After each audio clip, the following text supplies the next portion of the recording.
What's up, nerds? Welcome to NGR Pal Block, our all Nintendo show. I'm one of your hosts, Corey Deering, and alongside me, as always, that beautiful, beautiful man, the Nintendo master, Edward Varnell. Yatta! Ed. Yes. We're so glad we're back. Yay! I like Mondays when we record the show because I'm off on Mondays and I don't have anything to worry about on Mondays, and it's great. Well, that's good. That's very good. It's good. I mean, you have NGR Radio tonight, but yeah, but that's later. That's later. Man. Well, we get to nerd out about Nintendo. Yeah. Yay! One of my favorite companies. Yeah, we do. Well, my favorite company. I should say. I'm so excited because I went and traded in my old phone because I got a new phone, and I started playing Fire Emblem again on my phone. By the way, and guess what? It's still real good.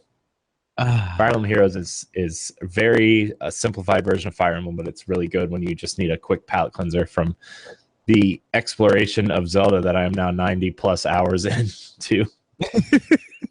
You're not the only one. I literally had to take a break from Zelda because of playing another game, which is Horizon Zero Dawn.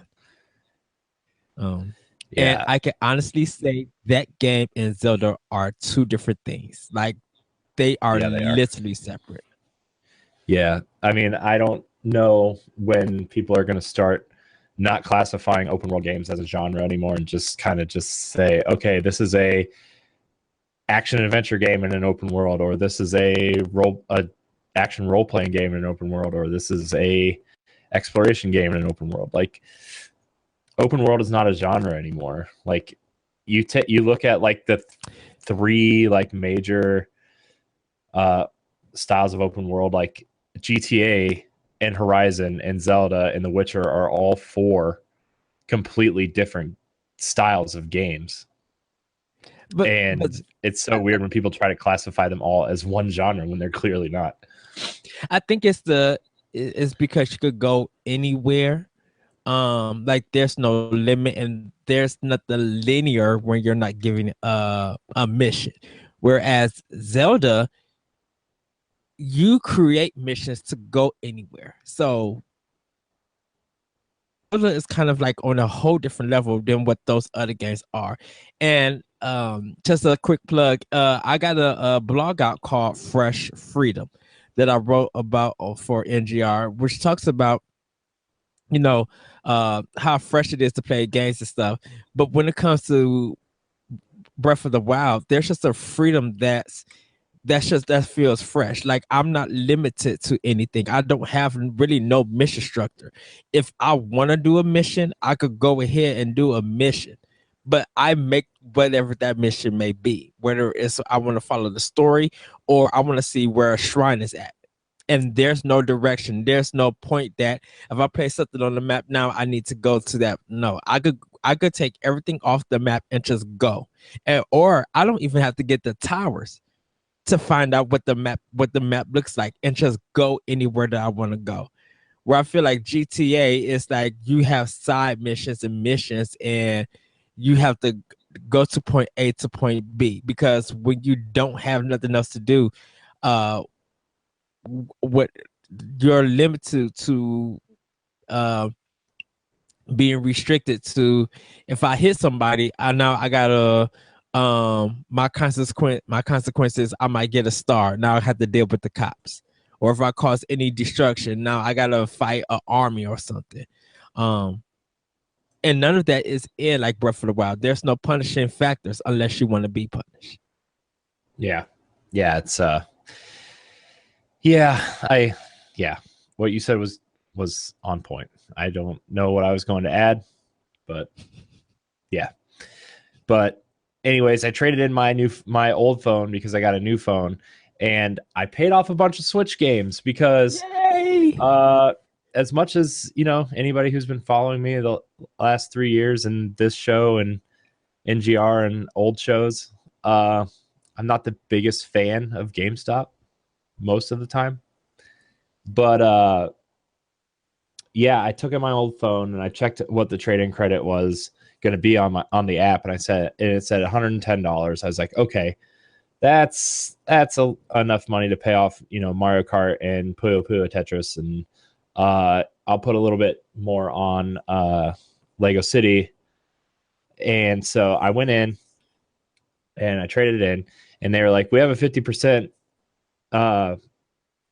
bonus for tech, which includes phones, tablets, and MP3 players and stuff like that. And I was like, oh, well, that's cool. That's like an extra like $55-ish. And so I was like, okay. And I was like, well, I'm going to pay off Lego City. I'm going to pay off Mario Kart. I'm going to pay off Puyo Puyo Tetris and maybe put something on something else. And so since I did that, they are also running if you purchase or pre-order any Switch accessory or game, that's an extra 20% on top of it. And I was like, oh, crap. I'm suddenly sitting on about $200 worth of trade-in credit for my, now 3-year-old phone. I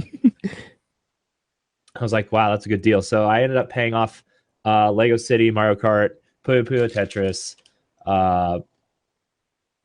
Readout, Ultra Street Fighter 2, and Rhyme, and put more money on Disgaea 5. So my Switch library is growing pretty fast, and it's also mostly paid off, except for ARMS is probably the next game I'm going to try to pay off, because that's the generic spring release date right now, which, by the way, they released 2 new trailers for ARMS today. Did you watch them? No, I didn't. I didn't know they released them. One of them was like the character trailer for and all the characters finally have names, like US names. So it was pretty cool. It was cool. I'm excited for that game. Every time I see something on that game, it looks like it's going to be a easy fighting game to jump into, but it also has some deep fighting mechanics, and it looks like there might be some light RPG style elements where you could upgrade and change around some stuff on your character, which looks super cool. So the more I see on ARMS, the more excited I am. I think it's going to be at EVO this year. Yeah, I think it is too. I think somebody said that. But ARMS is probably the next one, and Splatoon and Disgaea are the next 3 I need to pay off. So I'm thrilled that something good came out of this old phone, because usually you just toss your old phone in a drawer, and if your new phone breaks, you pull it out to activate it and whatever, and it's whatever. But I'm really excited. The Switch is that my PlayStation and Xbox at this point are Netflix machines. I haven't even I turned on my PlayStation for one time since I got my Switch, and that's because I was chatting with some friends through a group message, and they were like, hey, we're on PS4. Why don't you just get on the group chat? I was like, well, okay, I'll just hop on the group chat in PS4 while I run down some shrines in Zelda. So, but I seriously, the Switch and the Wii U have been on way more in the last 3 weeks, 2.5 weeks that the Switch has been out. And my Xbox and PlayStation are sitting over here collecting dust. And I feel bad that they're not getting used, but at the same time, it's exciting to have a constant reason to have a Nintendo device in my hand. Yes. And that's kind of what I want to talk about later. But there's a couple things I want to talk about before we get into that, because we had that conversation late last week, which was what Friday's episode that we didn't record was supposed to be about, because I got stuck at work and I worked 4 extremely long days in a row. But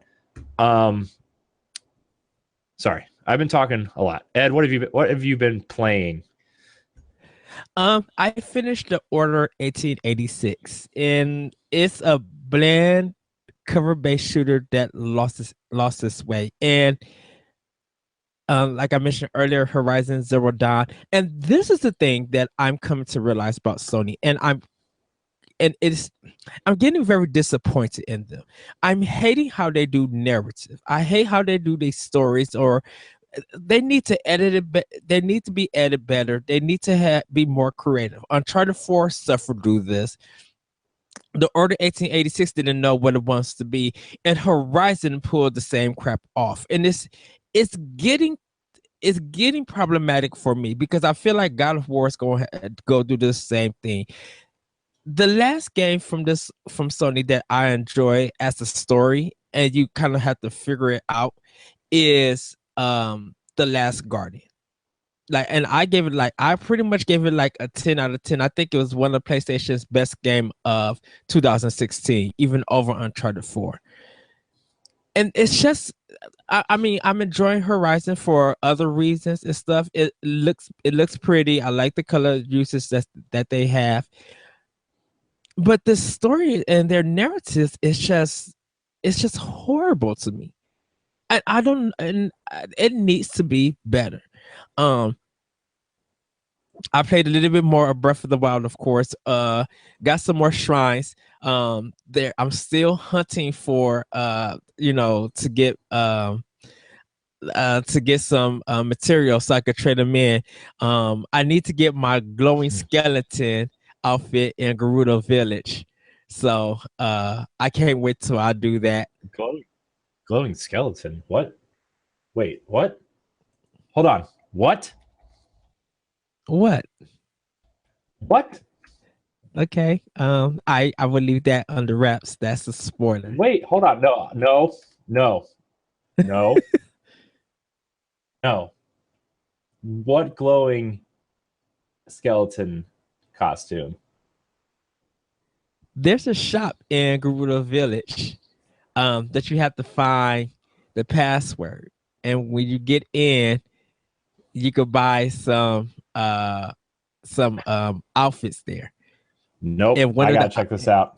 Nope. And one of the outfits is it's a skeleton costume that has the blue neon like the Guardians have. What? What? Okay. You know what? I need to find this.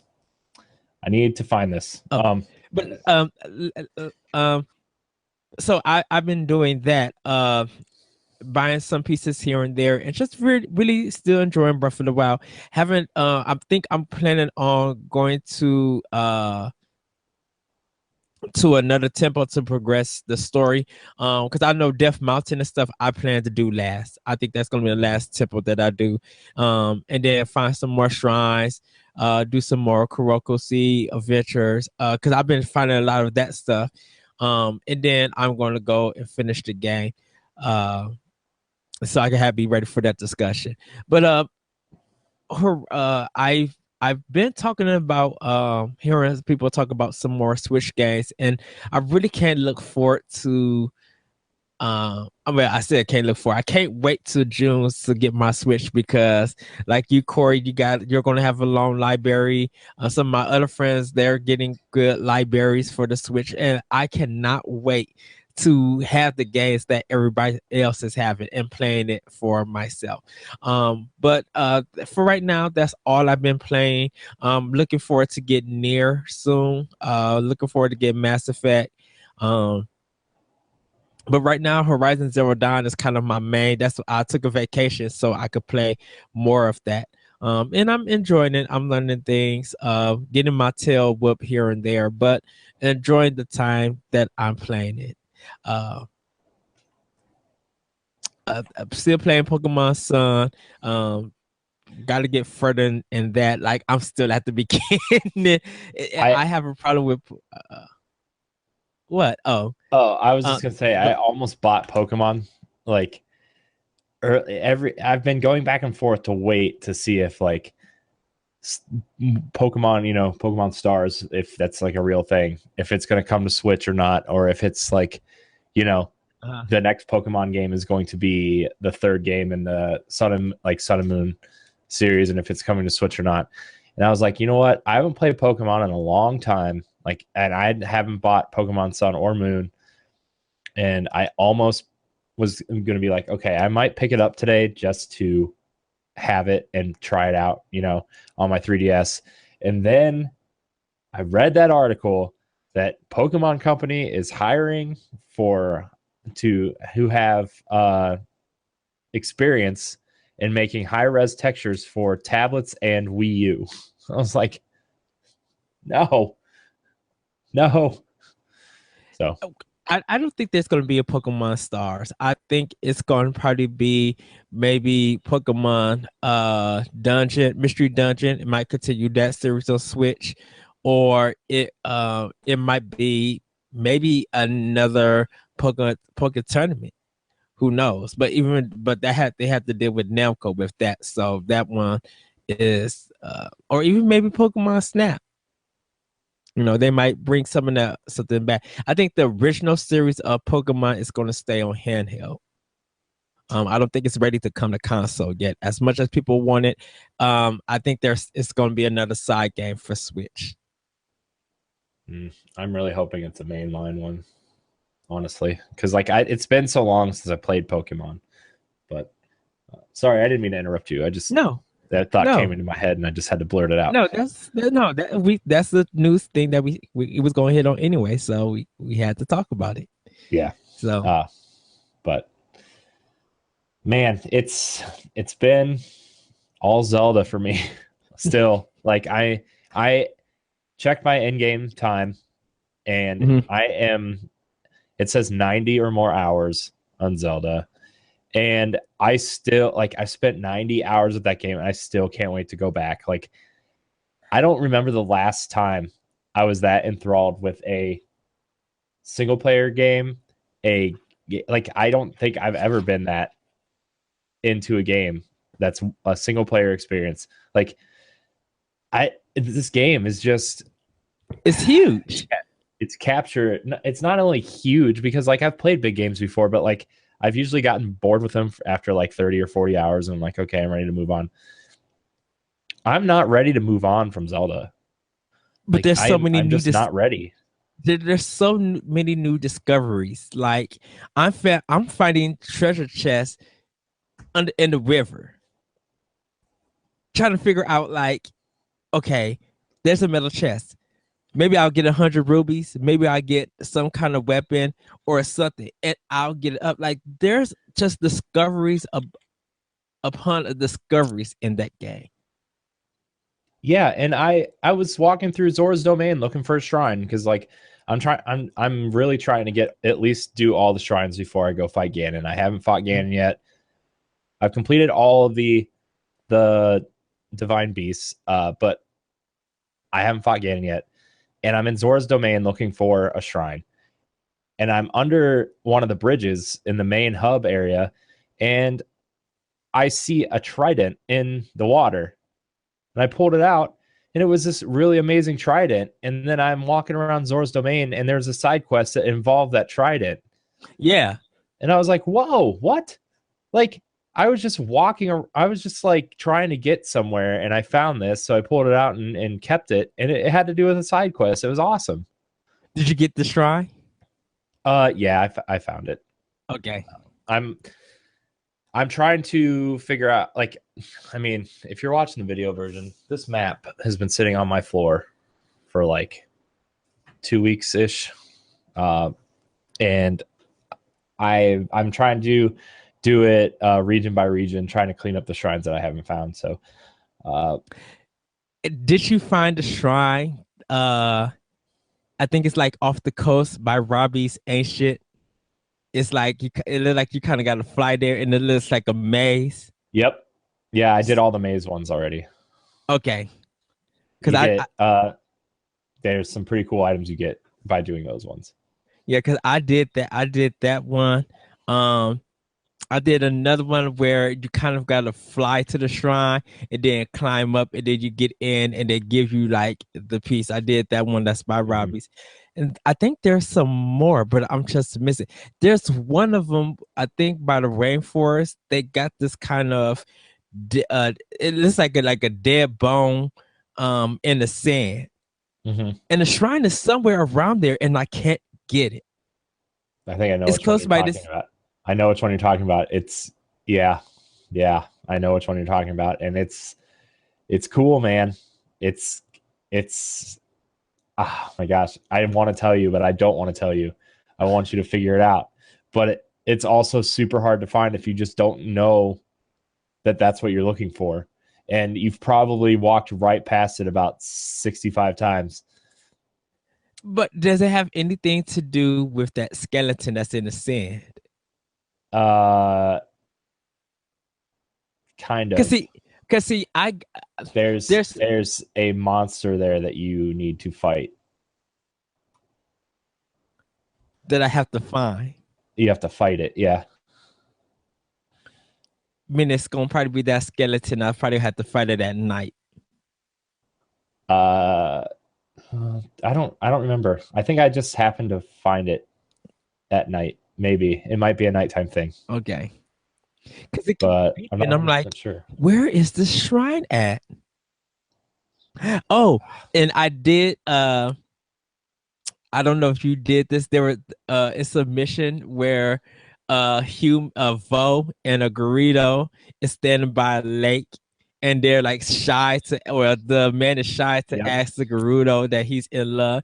And if you aim the camera up or you go a little bit, the little lake that you see is a heart shape. Yep. It's like a lake. Yep. I thought that was so cool. I was just like, oh, Nintendo, man.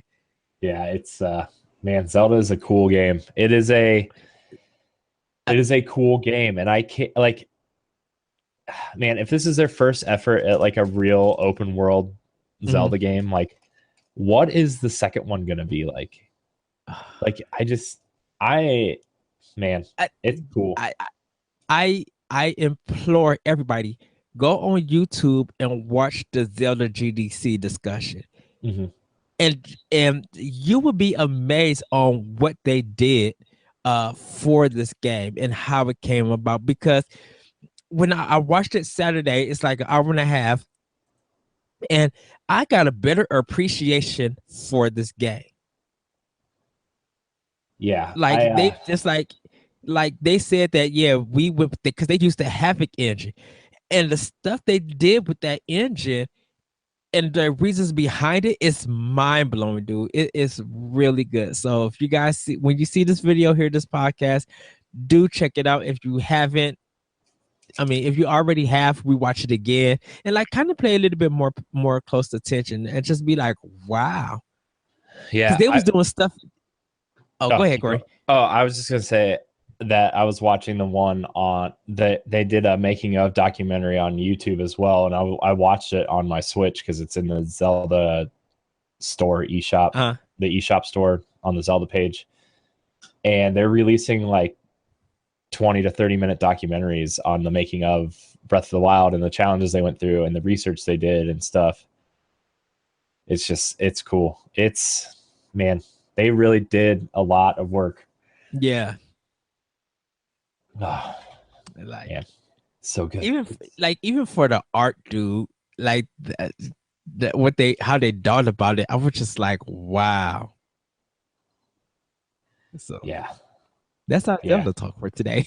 Oh, There might be more. man. No, I mean, it's just Zelda is like about like 6 months ago we were having the conversation of how is Zelda going to learn from open world games. Are they going to learn from other open world games? And now we're going to start having that discussion of like, how are other games going to copy Zelda for their open worlds? It's Pretty just, much. it's like, because it's like a lot of open worlds are like, you can say whatever you want about how big some of the open worlds are, but like there's nothing in them that To do.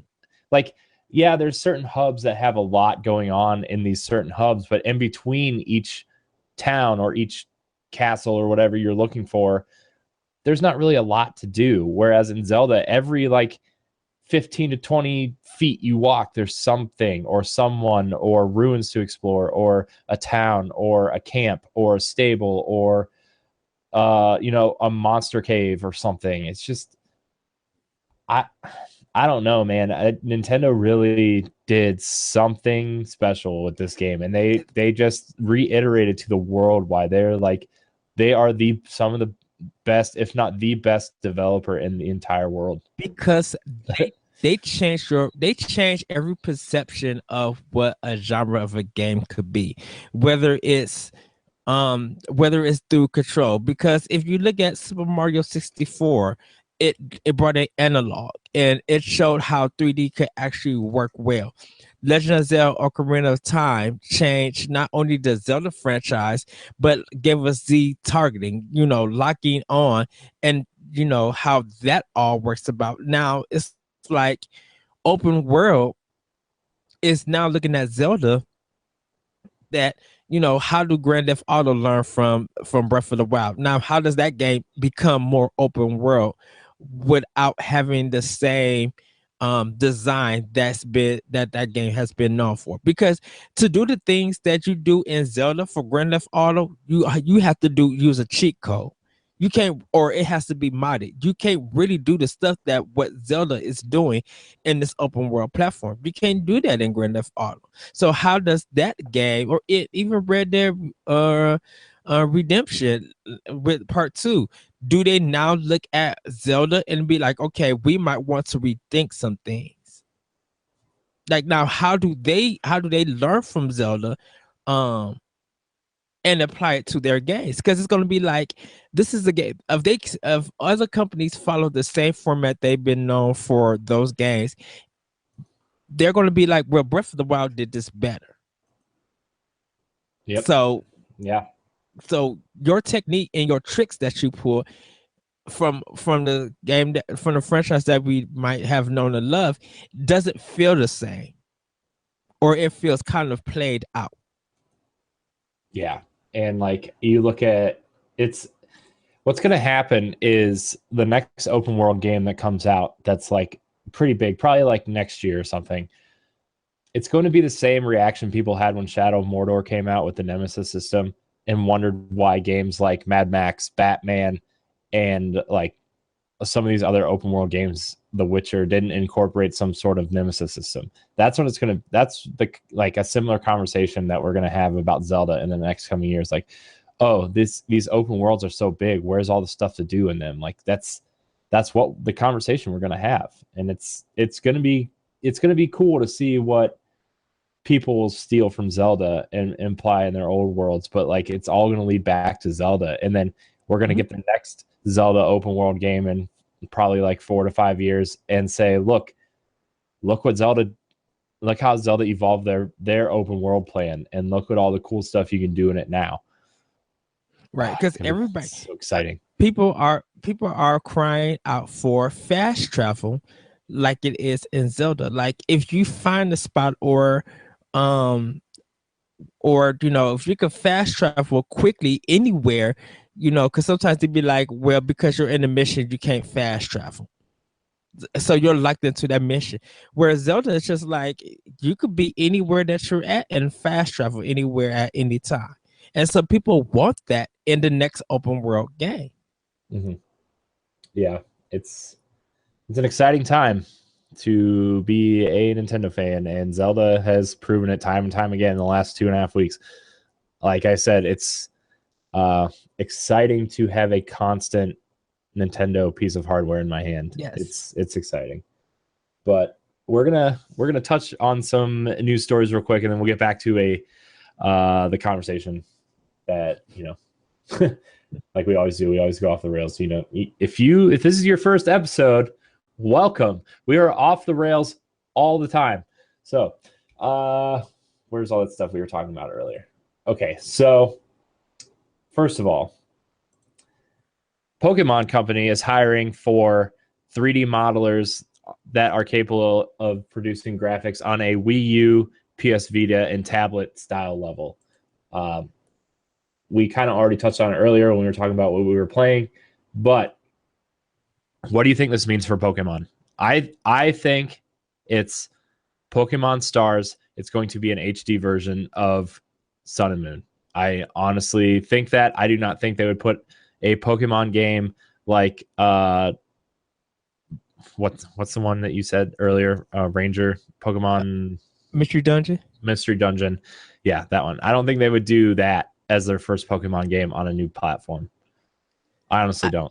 I think it will, because like I said, they made bank off of doing it on Pokemon Sun and Moon on 3DS.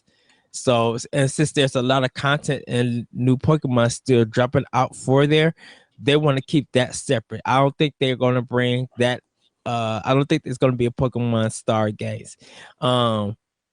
Now they could bring Timbo the Bad Butt Elephant to Switch. They probably could port that over. Because that's a Game Freak game. Well, no, never mind. That's Game Freak. I thought Game Freak did Pokemon too. Or is it just a Pokemon company? I don't know.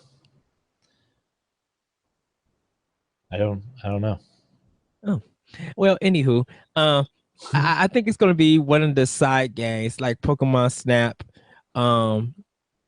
or maybe like I said earlier, Poke Tournament, but they have to go do Namco for that one, which is a fighting game.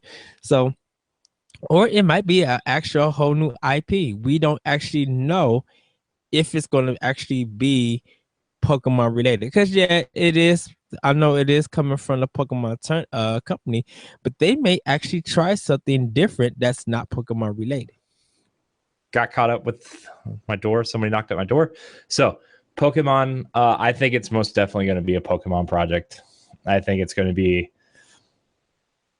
I don't know. I think it would be kind of. I don't want to say dumb to not put Pokemon Sun and Moon some sort of port on Switch for that. But at the same time, I think Nintendo has a lot of games that, like a lot of AAA games that everybody wants to play coming out.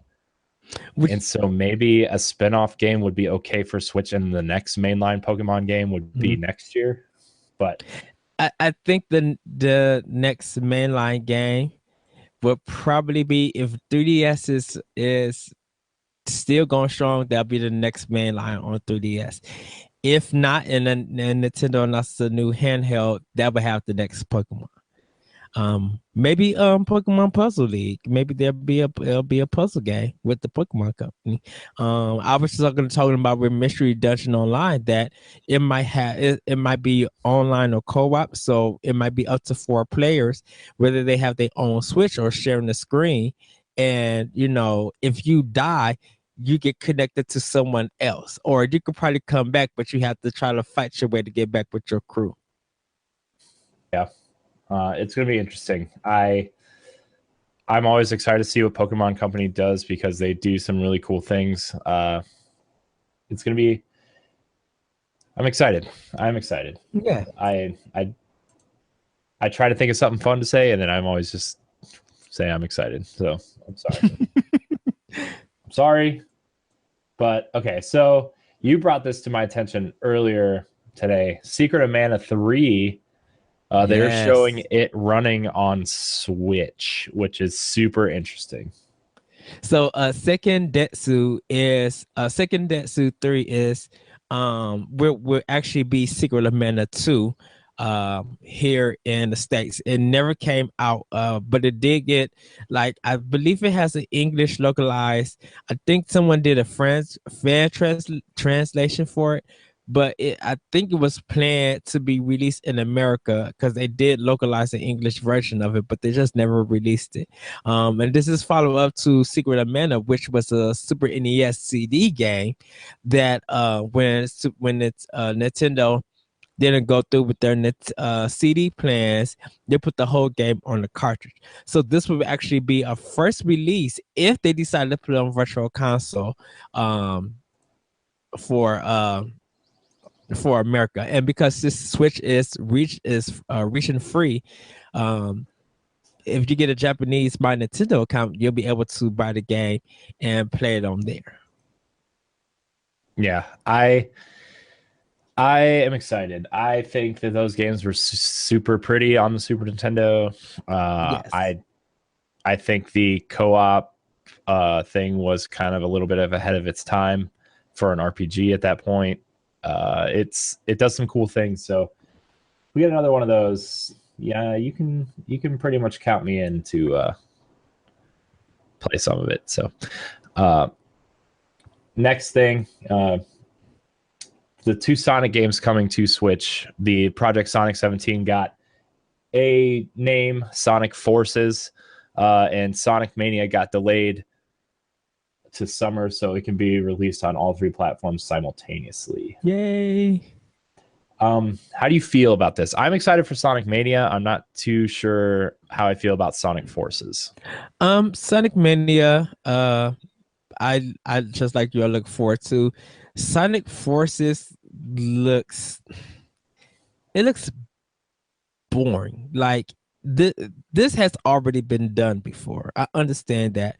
But I'm just like it looks like all other Sonic games that the way their viewpoint is that you just go forward and it looks like it's going to be fast, but because the way that it's edited, it looks like it's going to be continuously like moving and stuff. This might actually be weird to say, but I kind of want a Sonic game that it is fast, that it doesn't have no enemies. I think once they add enemies to it, it stops the flow of the game. Yeah, man, I don't know. There's so much wrong with 3D Sonic now that it's just like I feel like every 3D Sonic game that comes out, they're trying to reinvent it because the game that before didn't work so well. And I'm like, yes, there's decent 3D Sonic games out there. You look at Sonic Generations was decent. Sonic Colors for Wii was pretty good. I thought Sonic Lost World for Wii U was okay. I mean, it wasn't the greatest, but it functioned. It was better than a lot of the other Sonic games that came out. yes, And it took a lot of cool things from Mario Galaxy. I thought it worked really well. And then the Sonic racing games are really good racing games if you don't have Mario Kart, so there's things that work in Sonic. The thing I think that's messing them up is they're trying to they feel like they have to put Sonic in a 3D space, and you don't have to. Like, there's room for 2D Sonic. Yeah, there's room for it. It's very weird because I think after Sonic Boom was a disappointment. It's so well, I think, in Sega eyes, but it's a big disappointment. I thought Sega was going to make no more Sonic games for consoles, so it was actually surprising that they let someone else do Sonic Mania, and now Sonic is coming back to consoles because they plan to put Sonic on mobile, but I guess they decided to bring it back to consoles. It's just that this one looks like it's supposed to be a darker tone with Robotnik, and of course Sonic probably got save the day stuff, but it just looks like it's been done before, and it's not a knock to Sonic. Hopefully it becomes playable at E3 and people get their hands on it. It has some good impressions to it, and even if they do try some new things, I will be fine for that. But it really has to be fast. It really can't have this this boring, already been done gameplay. Like, I'm fine with him sliding and running around and doing hoops and stuff like that, but I don't hopefully it's no bad camera angles. Hopefully I gotta while I'm running fast, that I now gotta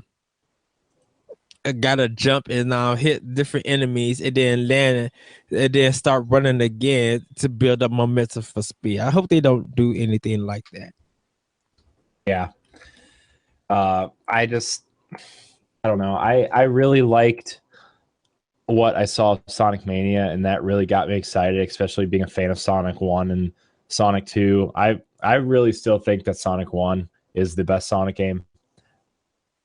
Because I don't know. There's no extra characters. It's just pure gameplay where, okay, Sonic's fast. You build up your momentum. Mhm. There's different ways to go depending on your momentum.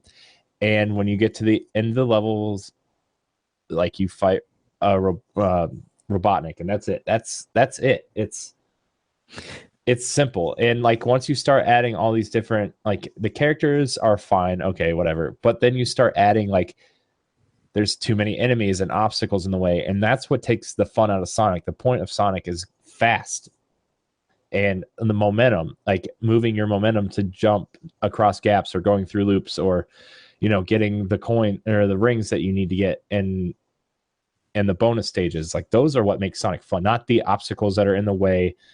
And that's, to me, that's what makes Sonic fun, is using your momentum to get places. Yeah, and it sucks when there's too many obstacles and enemies. Yeah. I might have to disagree with you with Sonic 1 being the best. I'm gonna say Sonic 2 is the best. So that'll be the difference between us. I think Sonic 2 has the better level design and has kind of the better music. Not saying that Sonic 1 isn't good, because I actually played Sonic 1 and got all the Chaos Emeralds. So I got Gold Sonic without doing no cheat code or anything. So just to let everybody know that I played that whole game to the fullest, getting everything. It's a great game, but I just think when I played Sonic 2, I think the level design was a little bit better. Yeah. So yeah. But if you enjoy Sonic 1, that's awesome. I think 1 and 2 are kind of like the best games out of the whole series. And Sonic Heroes was fine also. I didn't have a problem with that one. I like Sonic 2. I don't have a problem with it.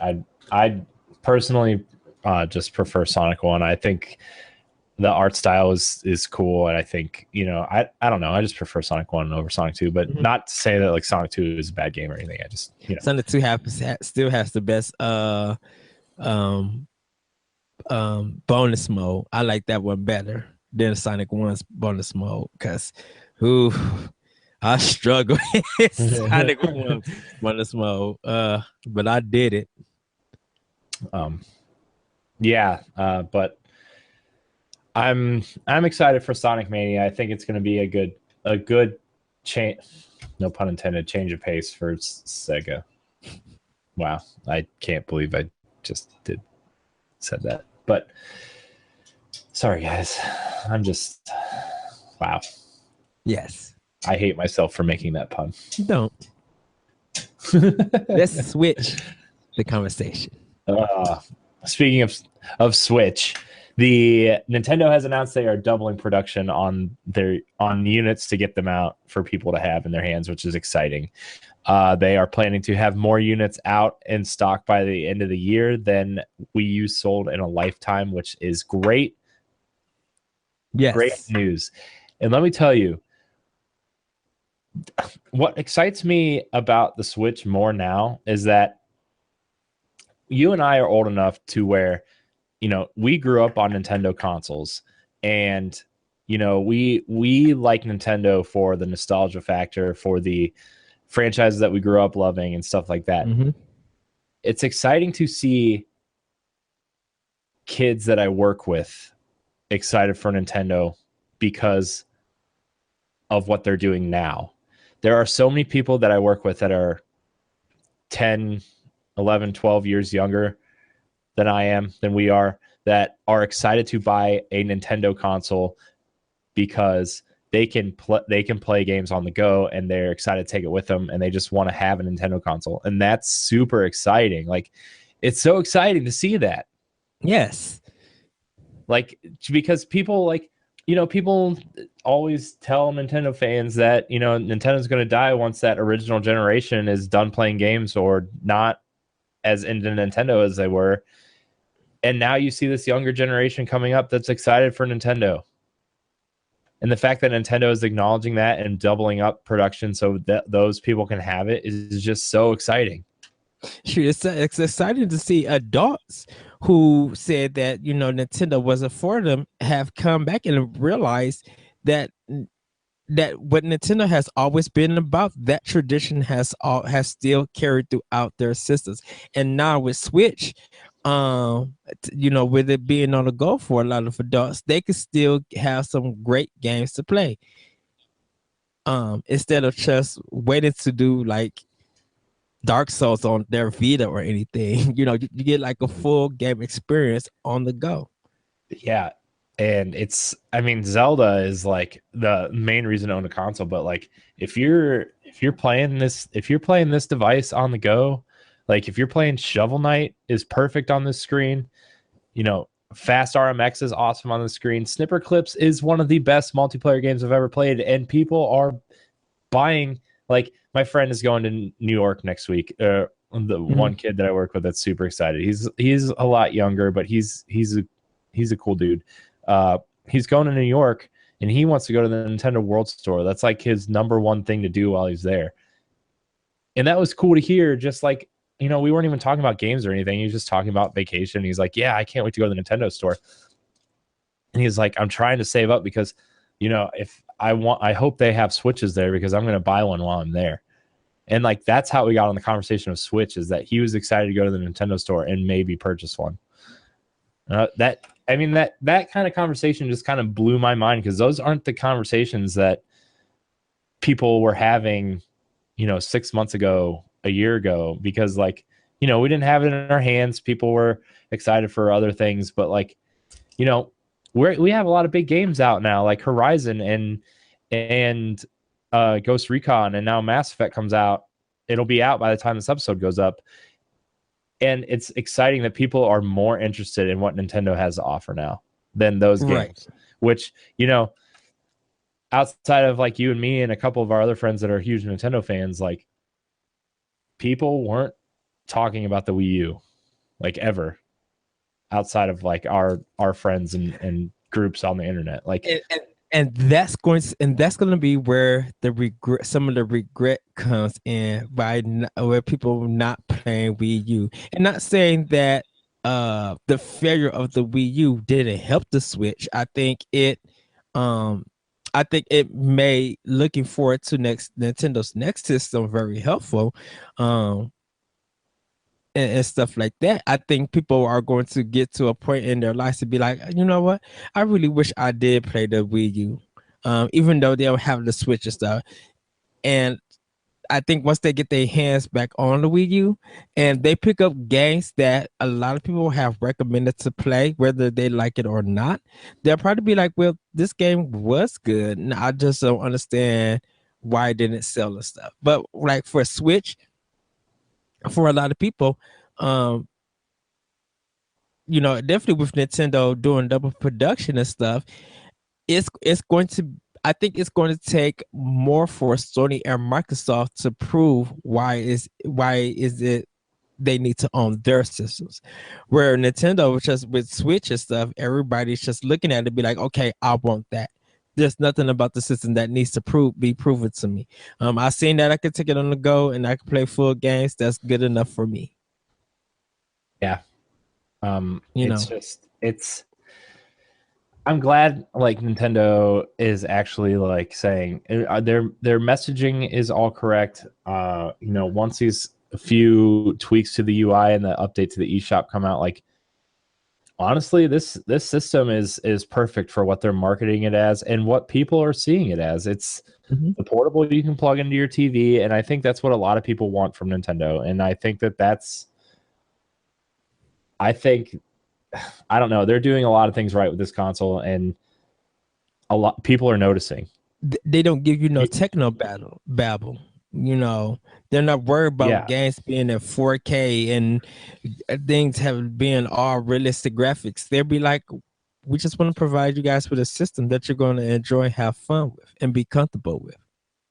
And Nintendo market that very well.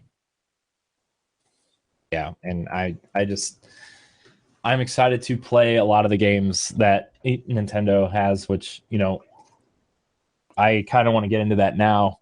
Like, this is a good transition for it, is we were having that conversation that people were saying that Nintendo has no games besides Zelda and Mario. And we went through that whole lineup last week about what games are coming to Switch that, we're excited for. Like, the games might not be for everybody, but they're good supplemental games for people who buy Zelda and Mario. Okay, maybe I'm not into JRPGs, so I'll skip Xenoblade Chronicles, but I really like Musou games, so I'm going to pick up Fire Emblem Warriors. Or, I didn't have a Wii U, so I'm going to get Mario Kart 8.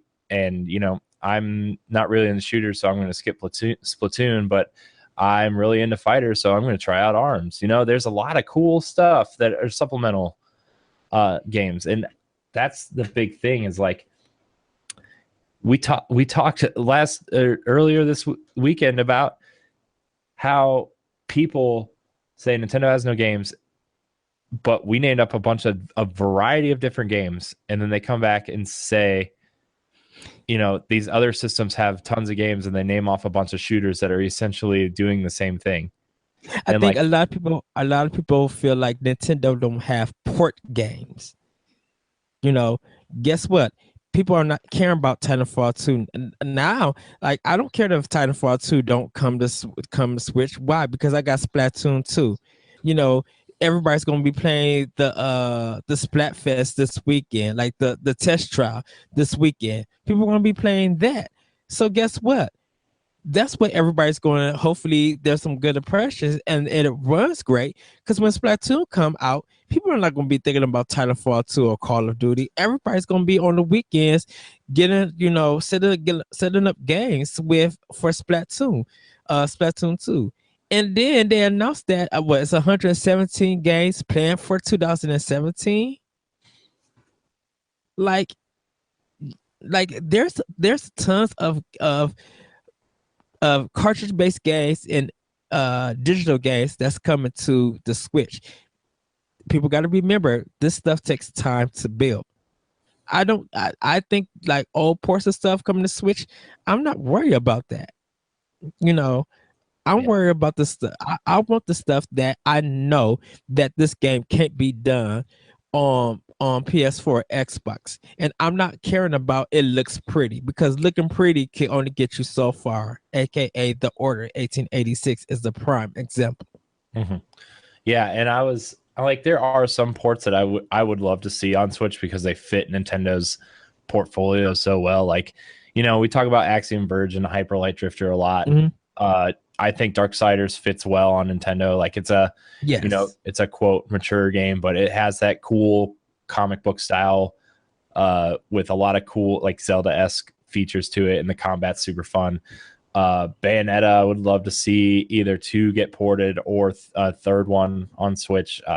Those types of games.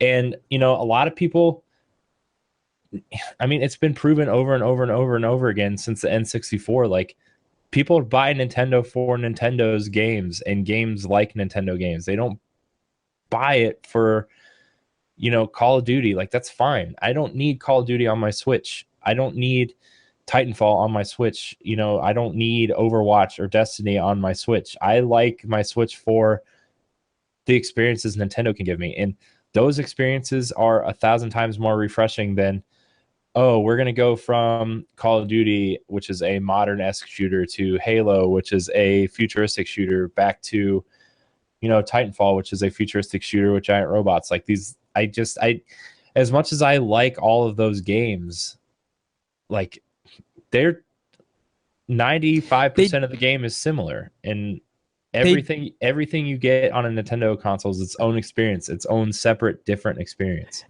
They don't leave an impression like Nintendo games. So even some digital games that come later on down the line to other consoles, Nintendo gives the impression, or leaves a memory with the games that you play for on them. Like we could talk about Bayonetta 2. Can we really talk about something like Uncharted? Can we really talk about something like Halo? I'm like, even though this is a Nintendo show, what have those 2 games left an impression about besides they were fun to play and they look pretty? Yeah, and like, don't get me wrong, I like Uncharted enough, but it is not, I don't think that, that game for me is not the mind-blowing experience that, everybody makes it out to be. I don't think Uncharted is some sort of masterpiece. I think that, the characters are cool characters and they're fun to spend a couple hours with. But like, we had this conversation all last year after I beat Uncharted 4. Like, that game could have been 6 to 7 hours shorter and been a much tighter, cleaner experience. And like, that would have been fine for that game. And like, I think after Amy Hennig left, that series lost its way. And, introducing a character that had nothing to do with anything until the 4th game. And, I have a lot of issues with Uncharted, I think, as a series. It was a Cabo mess that got forgiven because it looked pretty and it was an Uncharted game. That's all it is. But guess what? Did it leave an impression on us? No. And like I said, even though this is a Nintendo show, if you check all our other shows and discussions, what impression that Uncharted has left with us? We mostly bring up Nintendo games that left a better impression of us on us that we could discuss throughout year round. We can't do that pretty much with, and it's not, and I don't want to say this is a knock to Microsoft or Sony or a third party or anything. It's just that there's something about Nintendo and some of the Nintendo games that come from other developers that come out first on that platinum. I mean, on that platform, that we like discussing, and it does something to us that makes us happy. That not saying that we could overlook it because there are some faults that Nintendo even do have. Something about that Nintendo game, the good of it could rule out the faults for it. Yeah, and like to me, a game like Shovel Knight and Axiom Verge leave a much bigger impression on me than Uncharted or Tomb Raider. As much as I loved Rise of the Tomb Raider, like yes, I think experiences like, I mean, I'm not even talking about Nintendo games now. I'm just talking about games in general. Like Shovel Knight and Axiom Verge and Hyper Light Drifter and N++ left a bigger impact on me than Halo 5 did, than Uncharted, than Tomb Raider, than, Overwatch. Like, don't get me wrong, they're all good games in their own right. The games that are most impactful to me are those other games. And there's a reason for that. You can see the heart poured into Axiom Verge and Shovel Knight because, it's a smaller team. They have a lot of heart. They have a lot to prove. And like, that's another thing that I think the Switch is doing well is like Nintendo's back is up against the wall. And that's when they are their most creative. I've said that ever since the GameCube. And like, that's why, I think we got a lot of awesome games later in the Wii U life cycle. Like Nintendo knew that the Wii U was up against the wall against the PlayStation and Xbox. And we got Pikmin 3, we got Bayonetta 2 out of them. We got the best Mario Kart we've ever had. We got Super Mario 3D World, which is the best Mario game I've played since Mario 64. Like, and I think that Nintendo tries their best to reach all audiences, regardless of your kid or your parent. Yes, the ratings, have their own reasons and stuff, but I think Nintendo doesn't try to please one particular audience. They try to please everybody. Where I feel like something like Blizzard, like Overwatch and Destiny and stuff, they're trying to always please a mature adult audience. And that's not always good because sometimes the mature adult audience don't always buy those kind of games. If they did, it should have sold more on any platform. Like, and they shouldn't be like, well, it sold more on PlayStation 4 than it showed Xbox One. That shouldn't even have to matter. It should be able to sell beyond any kind of number that you think. It just needed to sell well across the whole platform. And that audience who are adult mature gamers should have ate something like that up. But sometimes they don't do that. Yeah.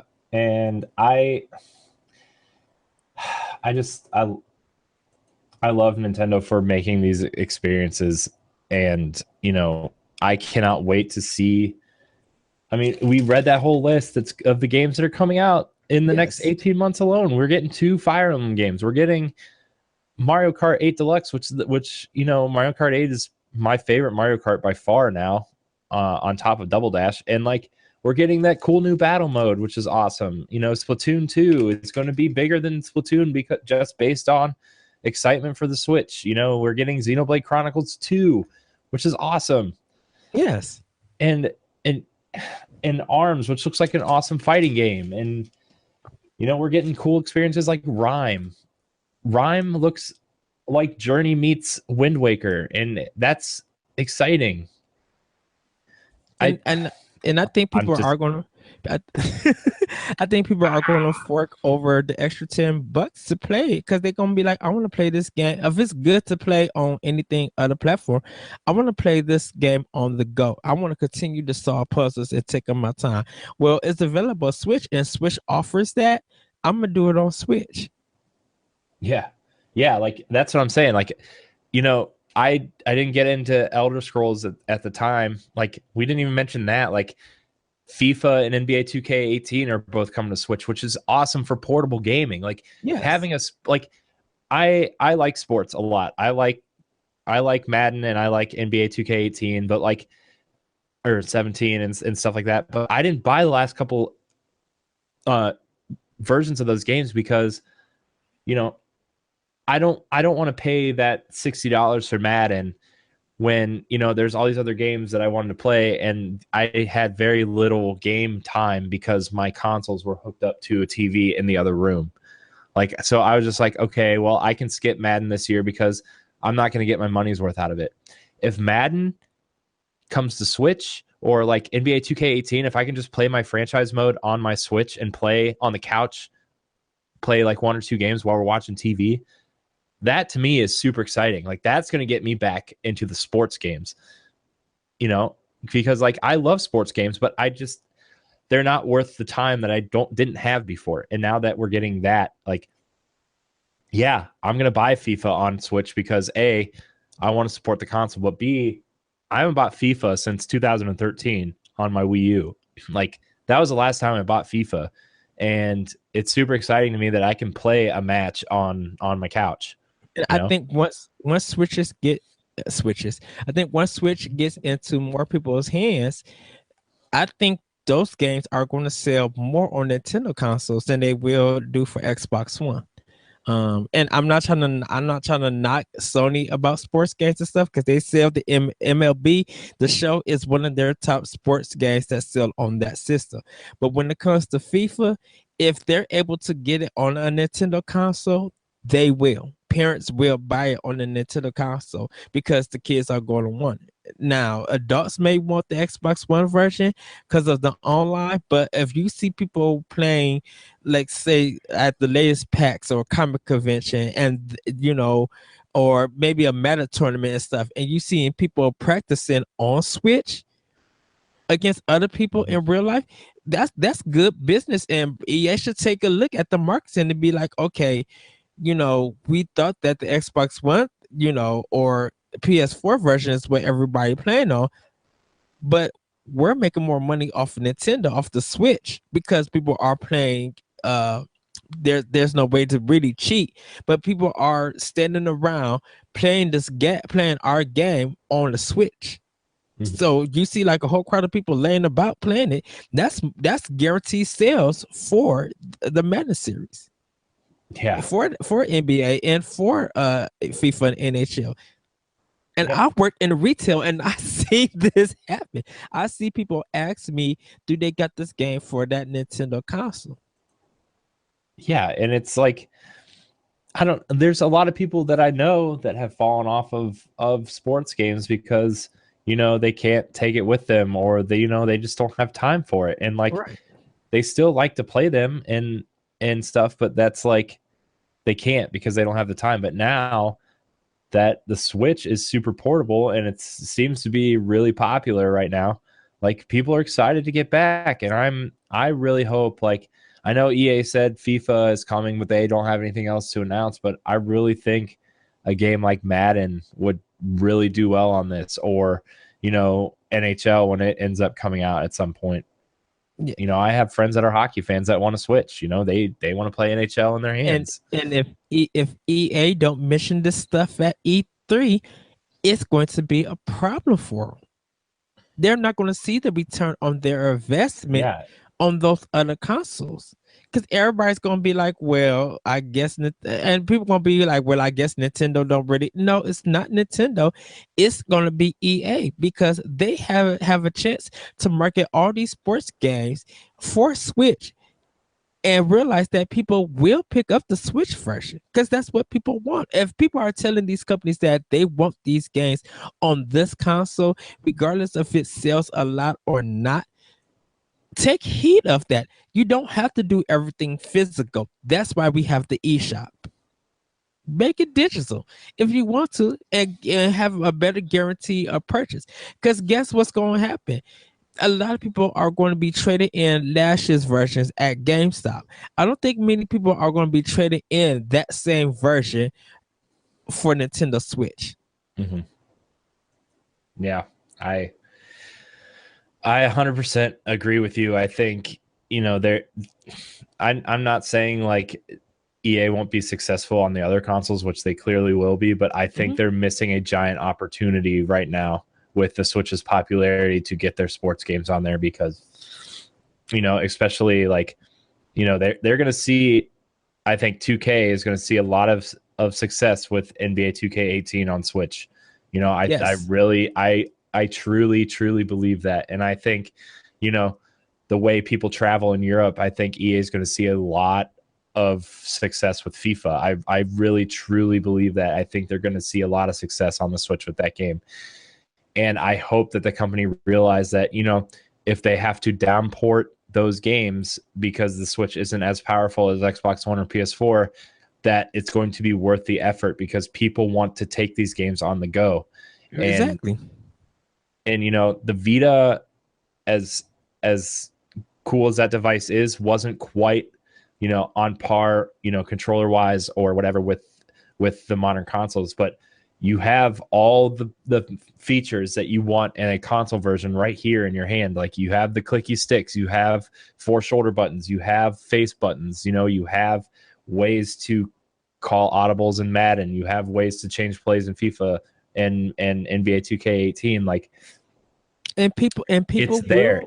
And people, that's, if people have the hardware to play the game, they will buy the game there. And I really believe that, you know, EA and 2K need to take a more serious look at Nintendo this time around.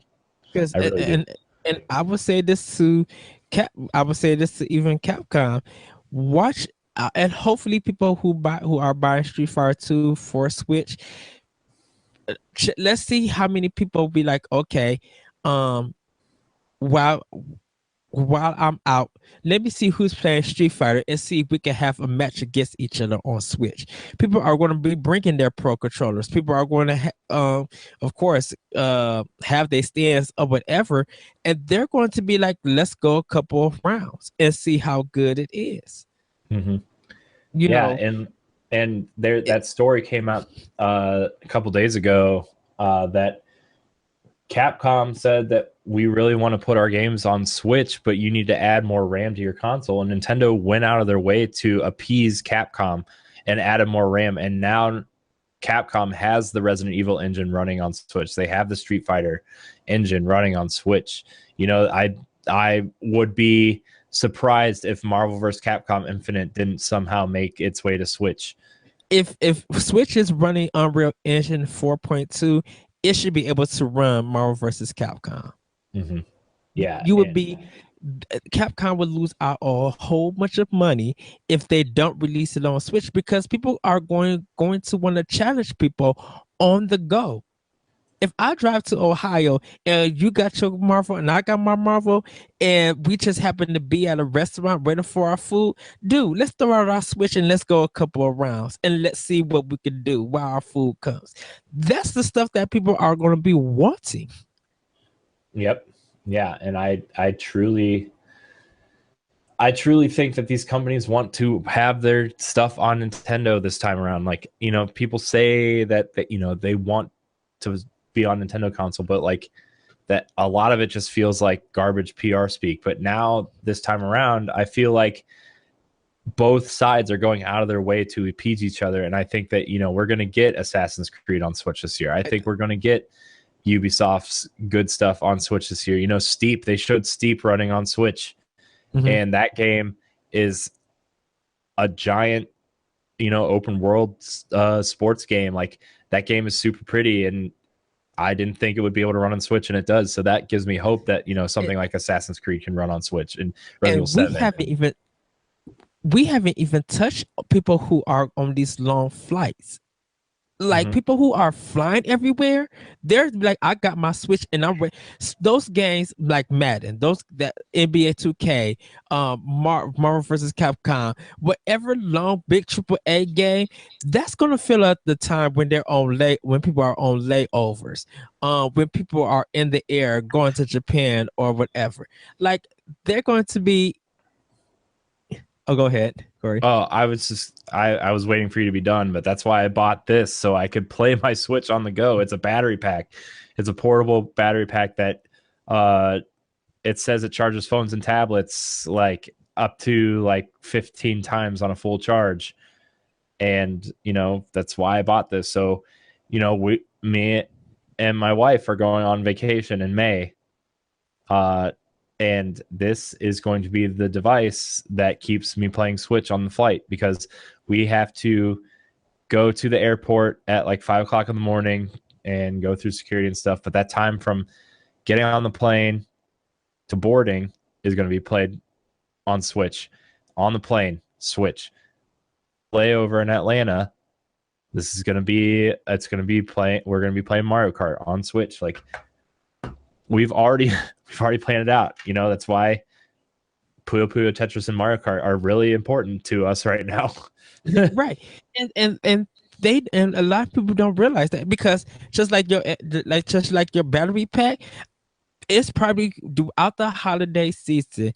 That's probably going to be a good business for a lot of companies who are selling it. Be like, hey, you guys are, you got your Nintendo Switch. Our battery pack, could keep you guys gaming. Yeah, yeah. It's that's like the only thing I have an issue with Switch right now is like the battery does really only last about 3 hours when I'm playing Zelda, which don't get me wrong, Zelda is a pretty heavy processing game that's going to take a lot of battery. Mhm. And I did leave it on one night just to see how long the battery would last, and I was gone for like 5 hours, and I came back, and I left it on Shovel Knight on the title screen just to see, and it was at about 30% when I came back after 5 hours. So, I mean, on smaller games, it does last a long time. Uh, but that's like the only thing is like, if I'm playing Zelda or Mario Kart on this small screen, like, is it really going to last that long? And like, that's why I bought this battery pack. And I'm sure third party battery packs or Nintendo's going to issue like they did with the gamepad an extra battery type thing. I'm sure that's coming soon at some point. But like, I am excited to take this thing on a plane and play it because Yeah. plane trips are boring. Like I usually sleep on the plane, or like I used to take my 3DS and stuff like that. But I'm so excited, man. I am so excited. All right. So So thank you, Nintendo. Now I get that double production going so we can start getting some switches in so I could get mine maybe early. yeah, I know. I really want you to have this thing so we can discuss more about things. And I actually went out of my way the other day and created a me because like that's another thing too is like, and I'm sure it's going to come with their account system and stuff. And this is just a preliminary thing right out of the box, early adopter thing. But when I created my account, like it's really hard to tell who your friends are, which I mean I guess that's why you have the friend code thing. But like Yeah. it's kind of hard to tell who your friends are, so I just made a me that looks like me, and so people can tell who I am. And I I hope that you can tell who your friends are once the friend code thing comes out and everything's good to go. But yeah, I'm in love with this system, and I just love geeking out about it. And like, you're right now, you're one of the only people I really can do that with. Not because you don't have one yet, but because like Nintendo is like our favorite thing in the whole world to talk Right. about most of 99% of the time. Yeah, this thing is it's just freaking awesome. And I like to geek about video games across the whole board. It might sound weird that I talk how I talk about Sony and Microsoft and third party, but when I'm excited for a video game, when I'm starting discussing it and playing it, enjoying some of the good and discussing the bad stuff, I love to geek and nerd about it because it's part of my passion for video games. Nintendo just has Nintendo just provides a higher standard for me that I hold a lot of other companies to. And I think because Nintendo tries different things and do some weirdest stuff and makes the oddest choices, whether it works or not, I'm guaranteed to be like, you know what? This is something that's new that I could always come back to and be able to talk about instead of feeling like something else that I played is the same rehash or old. Yeah. Breath of the Wild is a prime example that we'll probably be talking for months because it provides that fresh freedom that I think the video game industry needs. Yeah, and I love the fact that like people are excited for this thing. And Yes. I know we've talked about that 100 times this episode alone, but it excites me that non-Nintendo fans are excited for this device. And that's the most important thing I think for Nintendo right now is like they know that you and I are going to buy this thing. They know Yes. Nintendo fans are going to buy this thing. It's the people who aren't the biggest Nintendo fans that want to buy this thing. Like I've told this story a couple times already too. Like my sister-in-law and brother-in-law want to Switch because I took it over there and we played 1-2 Switch and they want it for that. Like, and I know he would be probably into Zelda, but like they want it for 1-2 Switch, a game they can play together, and he wants it so he can play on the couch when his kids are asleep instead of, you know, I told you that his 1 and 3-year-old, like he doesn't want them watching him play Gears of War and Titanfall and Call of Duty, like, and he has to wait till they go to bed, and by the time they fall asleep and stuff, he's ready for bed because he's tired and he has to get up early. But if he can sit on the couch while they're in bed downstairs and he can sit on the couch and play Switch, like, you know, that's I don't know. I feel like I'm writing a blog right now. It's almost done. I've been trying to write it for like a week now. Where I'm at in my life as an adult with responsibilities and wanting to hang out with my wife and stuff and take less time playing games, I guess, and like really focusing on what life is. Like the Switch is the perfect device for me as an adult right now because I can spend time with her and knock out a shrine, or we can play snipper clips together, or, you know, if we're just talking or whatever, you know, I can knock out a few things. It's just a cool innovation that I think has been a long time coming from Nintendo. And it's Yes. exciting. It's so exciting to see people excited for this device. Ugh, my thoughts are everywhere. I can't help it. I'm just happy. I can't help it. I don't even know if that makes for good radio, but I don't care. That I think that's why E3 is super important, not just to Nintendo, but I think to the video game industry as a whole. You know, because you know everybody, we probably could guess what Microsoft, Sony, EA, Ubisoft is going to show. Nintendo, though, to be guessing like they do all year round, what is Nintendo going to show? Or what do they got coming for their system, or what games are going to be released? And I think everybody from the whole industry are going to be focusing on them. I think Sony, Microsoft are going to be looking at Nintendo and be like, okay, what games are they going to offer? Yeah. You know, that maybe we want to copy in the future, or that might be something that, you know what, we never looked into, that maybe that will also fit our system later on down the line. Yeah. It's exciting. I'm excited.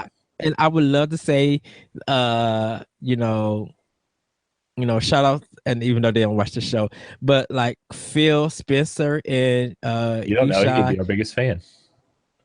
Yeah, they said positive things about the Switch. and that's really good. And hopefully, Nintendo won't respond back to them like that or anything. But I hope I hope Scorpio is good, and Nintendo says something, be like, yeah, Scorpio is a good system. Hopefully, PlayStation 5, whatever that's announced, that Nintendo says good things about them, because I think their interaction about games, just evolving, that you know, even as competitors, there's going to be some good things each of them are going to say about each other. Yeah. And that's good to see. And that's good to hear. Yeah. I Right now, it's all about Nintendo Switch. So, yeah. I really hope that, like, because Microsoft and Nintendo have a good working relationship. You know, I mean, with Minecraft, and, that they have discussions about Banjo-Kazooie sometimes that are interesting to read about.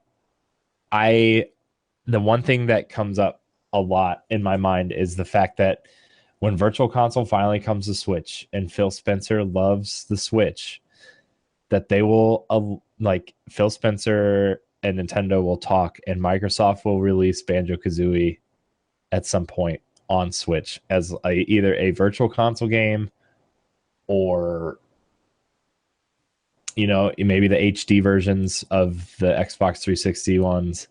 Like, that's the thing that comes to my mind all the time. Microsoft, you guys won't bank, put Rare Replay on eShop. Yeah, I mean, I don't know if they need to go that far, but I think Microsoft would get a lot of good buzz if they at least release the N64 games. Those old Nintendo games that people missed, and Rare Replay did somewhat good. Oh, people will be like, oh yeah, these are old Nintendo games that belong on a Nintendo system. Rare Replay would do wonders for them. Now, they could take the Perfect Dark Zero off of it. They don't have to put that unless Nintendo really wants that on there. But shoot, a stripped down version of Rare Replay on eShop for like $19.99, that's bank for Microsoft, like crazy bank for them. Mm-hmm. Yeah, I just think it would be a good, like, not only a good business decision for Microsoft, but I think it would show a lot of goodwill for Microsoft and Nintendo to work together on games like that. Now, we're never going to get Gears of War or Halo, but like a Banjo-Kazooie and Perfect Dark and Conquer will never be system sellers for Xbox. Like, that's just like a fact, but they would be selling factors for a Nintendo fan. Yeah. And I feel like there'd be a lot of goodwill for Microsoft to release those games. Now, will they? I don't know. Nintendo is kind of over Rare at this point, but like, I feel like that would show a lot of goodwill. And since they have a good working relationship, I feel like that would be a smart idea for both parties. Yeah, I think Microsoft would get a big boost if Nintendo helped them out. Yeah, Nintendo don't have to put none of their franchises on the system or anything. But if they be like, you know what? If we're a company about toys and fun and entertainment as Nintendo, and if you guys think that Samus will work in the next Halo game, DLC $9.99. Oh, man. Do you know if 343 got that privilege to do that, and Nintendo helped them with the design to get Halo 6 running really good on Scorpio, a $9.99 Metroid level or a story pack, Mugs would eat that up. Sony, I think Sony would literally be in trouble. Yeah. I mean, I want to see cool games come to these consoles, and like, yes, I don't really play a lot of Xbox games anymore, but like, I still think that, like, that is a good console, and I think Phil Spencer is a stand-up dude. I think he's a good dude. I think he's done a lot for that company in the last couple of years, especially. I mean, I know he's done a lot for the company in general, but he's done a lot for that company in the last few years, that, like, he's shown a lot of goodwill to gamers, is what I'm trying to say. Yes. And like, I think, that Nintendo and Microsoft hooking up for some old N64 action on Switch would be great. Just great. So, man, see, off topic again. That's all right. We're always on topic. We're talking Nintendo. It's fun. Yes. But I think that is going to wrap up this episode of Nintendo Power Block. Ed, where can we find you? You guys can find me on Twitter at That's Retro Code. You can also find my podcast, Optional Opinion, on SoundCloud, iTunes, Google Play, and the Anomalous Radio Network.podbean.com. You can read my series, The Moment, at skirmishfrogs.com. And check out NGR Radio with my latest blog, Fresh Freedom. That's the latest one. Also, if you know, this is on Tuesday, so you guys can also check out my blog on IGN.com under Optional Opinion, or just look up Anime, ENIME. I would have the beauty of video game, not the beauty of video game, sorry, that's a later project. The color of games to represent spring, since spring has started. And check out also World 101 podcast at shoutsengine.com and iTunes. Yeah. And as always, check out Power Block Tuesdays and Fridays. Yeah, we need to get that those Friday episodes up. Yeah. That's my fault. But you can find me at Corey Hudson in HD on Twitter, Corey in HD on Instagram. Going to be doing a lot more on those platforms in particular. So come follow me there. You can find me here on Power Block every Tuesday, on NGR Radio every Monday. Subscribe to our YouTube page, NGR Radio. Really trying to push that now. Ed and I have been talking about doing a Let's Play and podcast series. So look forward to that. And until next time, we love you. Yes, we do. Yoo-hoo!